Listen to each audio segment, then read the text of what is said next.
देखिए, बहुत मामूली सी बात है, शायद कि आपके दिल में मेरी बात उतर जाए। अल्लाह पाक ने कुछ चीजें हलाल की हैं और कुछ चीजें हराम की हैं। ये हलाल है और ये हराम है, वाज़ेह तौर पे बता दिया गया। कुरान मजीद में अल्लाह पाक फरमाता है, या अय्युहल्लज़ीना आमनू कुलू हलालन तय्यबा, ऐ अल्लाह के मानने वालों, हलाल और पाकीज़ा चीजें खाओ। क्या बताया अल्लाह रब्बुल आलमीन ने? क्या खाना है हमें? नंबर 1 हलाल खाना है, हराम नहीं खाना। जो चीजें हलाल है वो खाना है। और दूसरे नंबर पे क्या बताया? नापाक चीज नहीं खानी, पाक चीज खानी है। अब हलाल और हराम के बारे में बताता हूं मैं। हलाल क्या है? एक गिलास पानी हलाल है, मैंगो का जूस हलाल है, एक सेब हलाल है। लेकिन अगर आपने बेईमानी से कमाया हुआ पैसे से खाया वो हराम। तो हलाल चीज खानी है आपको। शराब हराम है, चाहे ईमानदारी के पैसे से आपने क्यों नहीं खाया हो। आपने मेहनत की, ठेला चलाया, मजदूरी की, हलाल का पैसा मिला 200 रुपया, और सोचे भी हलाल का पैसा है, चले अड्डी पे जाके 200 की एक पैग ले लेते हैं। तो हलाल के पैसे से आपने क्या पिया? शराब पी ली। ये नशा आपके लिए हराम। ऐसा नहीं कि पैसा हलाल का है तो वो चीज हलाल हो जाएगी। भी हलाल के पैसे से सिर्फ सेब हलाल होगा, हलाल के पैसे से मैंगो जूस हलाल होगा, हलाल के पैसे से रोटी हलाल होगी, हलाल के पैसे से नशा हलाल थोड़ी होगा। नशा हराम ही रहेगा, चाहे आपने हलाल के पैसे से क्यों नहीं पिया हो। तो ये पहला काम है, हराम चीज के करीब नहीं जाना, शराब नोशी नहीं करनी, नशा नहीं करना। ये बात तो बहुत वाज़ेह है। हलालन तय्यबा, हलाल चीज आपको खानी है, हलाल चीज आपको पीनी है। ये बात समझ में आ गई ना? दूसरी बात अल्लाह ने क्या फरमाई? तय्यबा, हलाल भी होना चाहिए और पाकीज़ा भी होना चाहिए। अब मैं ये मिसाल देके बात करूंगा। हलाल भी होनी चाहिए और पाकीज़ा भी होनी चाहिए। भाई, मैंने एक महीना किसी दुकान पे ड्यूटी दी, मुझे 10,000 की तनख्वाह मिल गई।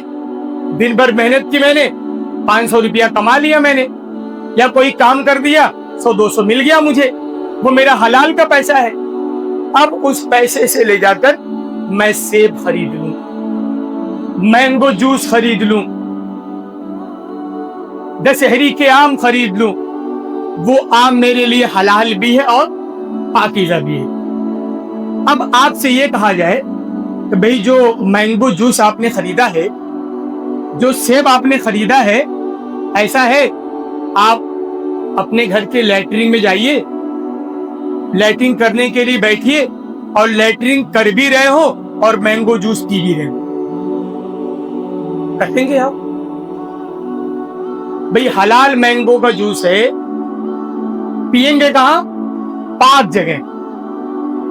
भाई, घर में, कमरे में, दलान में, बरामदे में, कुर्सी पे बैठ के अगर मैं आपसे कहूं कि आप अपने लैट्रिन में लैट्रिन करते हुए आप सेब खा लें, वो सेब दे दूं, काट के नमक वमक लगा के, लैट्रिन भी करते रहिए, सेब भी खाते रहिए, आपकी तबीयत गवारा करेगी? मन करेगा खाने का? इतनी पाकीज़ा चीज, इतनी हलाल चीज मैं इतनी नापाक जगह खा रहा हूं। मतलब सेब पाक है, मैंगो जूस पाक है, दशहरी का आम पाक है, अम्मा ने जो बिरयानी बनाई वो बिरयानी पाक है, लेकिन मैं लैट्रिन में बैठ के बिरयानी तो नहीं खा सकता।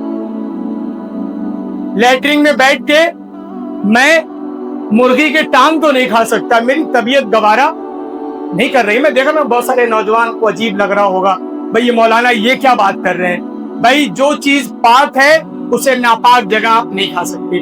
कुरान ने कहा है कि हलालन तय्यबा, हलाल भी होना चाहिए, पाक भी होना चाहिए।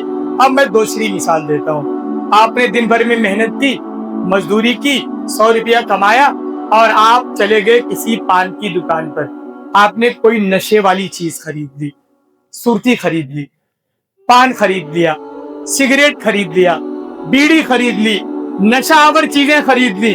अब आपसे ये कहा जाए कि लैट्रिन में जाइए, लैट्रिन करते वक्त बीड़ी पीजिए, कोई बात नहीं, बिल्कुल शौक से पीते हैं लोग। लैट्रिन करते हुए सिगरेट पीजिए, कोई बात नहीं। بہت سارے لوگوں کو بغیر سرتی کھائے ہوئے لیٹرین ہی نہیں ہوتی. سرتی کھائیں گے تبھی لیٹرین ہوتی ہے. تو کیا مطلب ہے اس کا؟ جو چیز ناپاک ہے وہ ناپاک جگہ کھانے میں کوئی مذائقہ نہیں، برا ہی نہیں لگتا.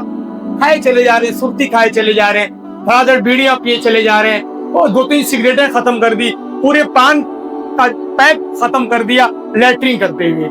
اس کا مطلب یہ ہے کہ جو چیز ناپاک ہے اسے ناپاک جگہ کھانے میں طبیعت کو کوئی کراہیت محسوس نہیں ہوتی. کیا مطلب ہے اس کا؟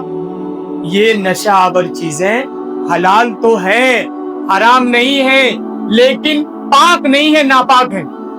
تو اس سے بھی بچنا ہے، بیڑی سے بھی بچنا ہے، سگریٹ سے بھی بچنا ہے، پکار سے بھی بچنا ہے، گٹکے سے بھی بچنا ہے، نشہ آور تمام چیزوں سے بچنا ہے. وہ تمام چیزیں جس کی تھوڑی سی مقدار